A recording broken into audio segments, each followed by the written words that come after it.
bonjour, aujourd'hui nous allons parler de badminton. Bien voilà, le mot est dit. Bienvenue sur le plateau de Delta TV. Aujourd'hui, j'accueille Franck Macalou qui vient forcément nous parler de badminton. Logique, puisque c'est le président de l'USG Bad, mais il va surtout nous parler de la 17e édition du tournoi des rives de la mer du Nord. Franck, c'est bien ça? Alors, 17e édition, dites-moi, ça fait un petit bail, ça. Est-ce que vous êtes à l'origine? Non, vous êtes jeune, certainement. C'est pas vous qui avez instauré ce tournoi, qui s'inscrit d'ailleurs dans le calendrier maintenant. Hein. Ah oui, aujourd'hui le tournoi est incontournable pour la plupart des joueurs de badminton. Il a été créé il y a à peu près 17 ans par Christian Engrand et par Johan Damen, qui ont commencé tout petit. Et aujourd'hui, on est vraiment arrivé à un tournoi où on est, par rapport au nord de Paris, le plus grand des tournois de badminton. Alors ça demande une logistique, une grosse logistique, parce que vous allez recevoir près de 600 joueurs de bad quand même, c'est pas rien.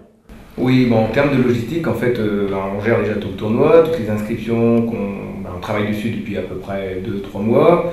On a des logements, on a le repas du samedi soir, et puis là, depuis quelques jours, il faut que je trouve une solution pour le match de football de dimanche. Ah oui, dimanche à 15 h. Ah ouais. Donc qu'est-ce que vous allez faire? Bah là, j'ai vu avec le Sportica pour m'assurer que j'avais bien le Wi-Fi. On va essayer de mettre un écran quand même pour pouvoir supporter l'équipe de France. D'accord. Donc alors, près de 600 joueurs de bad, beaucoup de gens du coin, où on vient assez loin, on vient de Paris ou même de l'étranger, pourquoi pas? Ah, on vient vraiment de partout. Hein. Là, ce matin, j'avais un joueur de Bordeaux qui s'inquiétait parce que son partenaire ne s'était pas inscrit. On a toute la France. Bon, je vais dire 60% c'est quand même du Nord, on a des Belges, des Néerlandais, quelques Polonais. Bon, cette année, on n'a pas les Anglais. Bon, à mon avis, peut-être le football. On les a pas encore battus, hein? Non, ça va pas tarder, ça va pas tarder. Voilà, donc on a vraiment des joueurs des pays limitrophes à la France. D'accord. On va revenir plus spécifiquement sur l'USG Bad. Il y a combien de licenciés vous avez à l'USG? Environ 90 licenciés qui se partagent entre des loisirs, des jeunes et les compétiteurs. Et les compétiteurs, là, actuellement, vous êtes en N2, c'est ça? Oui, nous sommes en N2, nous avons terminé deuxième pour la 3e année consécutive. On aimerait bien aller en N1, mais bon, il y a encore du travail. Hein. Qu'est-ce qui manque? Il manque des joueurs ou on vient vous prendre les meilleurs joueurs, par exemple On nous prend des joueurs, là, notre meilleure joueuse s'en va, c'est au mauvais moment, puisque là, les jeunes arrivent à maturité. Bon, c'est Laura, c'est ça? Ouais, c'est Laura qui s'en va, et au moment où nos joueurs jeunes qui sont en équipe de France arrivent à maturité pour jouer en N2. Donc là, on s'était dit, bon, on est très bien parti pour pouvoir viser la montée, et puis on s'est retrouvé une semaine avant la fin des mutations, comme quoi elle partait, et donc aujourd'hui, une équipe est composée de combien de joueurs alors? Une équipe en moyenne c'est 8 joueurs, mais après avec des remplaçants on monte à la 10-12, il n'y a pas de... D'accord, et donc quand vous jouez contre un autre club, comment ça marche alors? Il y a les hommes jouent, les filles, les mixtes, les doubles?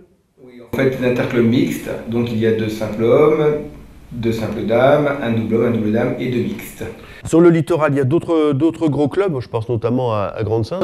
Oui, il y a le Grande-Synthe qui est en N1, on aimerait bien les rattraper et être au même niveau, mais bon, il va falloir encore attendre une année. Ils sont très forts? Oui, ils sont forts. Qu'est-ce qui fait la différence alors entre... Ils ont eu la chance d'avoir Baptiste Carène qui était là pendant près de plus de 10 ans, et donc qui avait quand même les réseaux pour ramener les copains au niveau du club. Puis après, une fois qu'on est en N1, c'est pareil, on a un peu plus de subventions, donc c'est plus facile de pouvoir piquer aux autres. Alors, si vous deviez vanter un peu les qualités de votre sport, ça nécessite quoi? Ça requiert quoi comme qualité? De la dextérité? On peut commencer à quel âge le bad? Bon, le badminton, nous on accueille à peu près vers 6 ans les jeunes. Plus on commence tôt, mieux c'est comme tous les sports. Hein. Bon, il faut quand même avoir une bonne maniabilité et une bonne synchronisation en fait, puisqu'au départ, il faut quand même pouvoir envoyer le volant, même si c'est assez facile. Quand on est tout petit, il faut quand même avoir la synchronisation pour envoyer. Donc il faut être rapide, il faut surtout taper dans le volant, mais tous les jeunes qui n'ont pas essayé de jouer et puis taper à côté. Quoi. Voilà, mais bon, on peut taper à côté à 6 ans et à 7 ans taper dans le volant. Ouais. Et niveau physique, il faut être grand, il faut être rapide, vous le disiez justement? Il faut être rapide, il faut avoir des jambes comme on dit souvent. Souvent on pense que, surtout chez les jeunes en fait, dans le bas niveau, en fait, entre jusqu'à 13-14 ans, c'est pas toujours le grand qui gagne, c'est aussi surtout celui qui se déplace et qui est capable de courir beaucoup. En fait. D'aller chercher voilà. le fouetter surtout aussi. Voilà. Le fouetter du poignet. Ouais. Alors, quelle équipe au niveau... On va parler des Jeux Olympiques, par exemple. Donc, le BAD est depuis quelques années aux Jeux Olympiques. Et les grandes nations de BAD, ce sont quoi? Ce sont les... Pour les Chinois, hein, ils dominent toujours la... Pourquoi ils dominent? Ils sont plus nombreux. Ils sont plus nombreux. Au foot aussi, ils sont plus nombreux, mais c'est pas pour ça qu'ils dominent. C'est leur sport, là, chez eux, c'est le sport, c'est l'un des sports nationaux. Chez nous, tout le monde joue au football, chez eux, tout le monde joue au badminton, même dans la rue. Donc, si tout le monde faisait du badminton, on aurait encore de plus gros champions. Même si aujourd'hui, de plus en plus, on le voit bien au niveau jeune, on arrive à être champion d'Europe. D'accord, donc ça c'est un sport qui se pratique dans toutes les écoles. Tous les Chinois ont déjà tenu une raquette de BAD dans les mains. Ce que vous voulez dire? Les Chinois ont déjà tenu une raquette de badminton dans les mains, et on voit bien l'équivalent en France. Toute école danoise a une salle de sport dédiée au badminton, donc ils continuent à dominer le badminton en Europe, puisque chaque élève fait du badminton dès qu'il est petit. Comment on explique ça? C'est parce qu'au Danemark il fait froid, donc on joue à l'intérieur ou des trucs comme ça? C'est une politique, c'est-à-dire qu'à partir du moment où la fédération danoise a dit on va mettre de l'argent sur la structuration, donc ils ont créé des salles, ils se sont développés petit à petit, et donc aujourd'hui, au Danemark, il y a des salles de badminton partout en fait.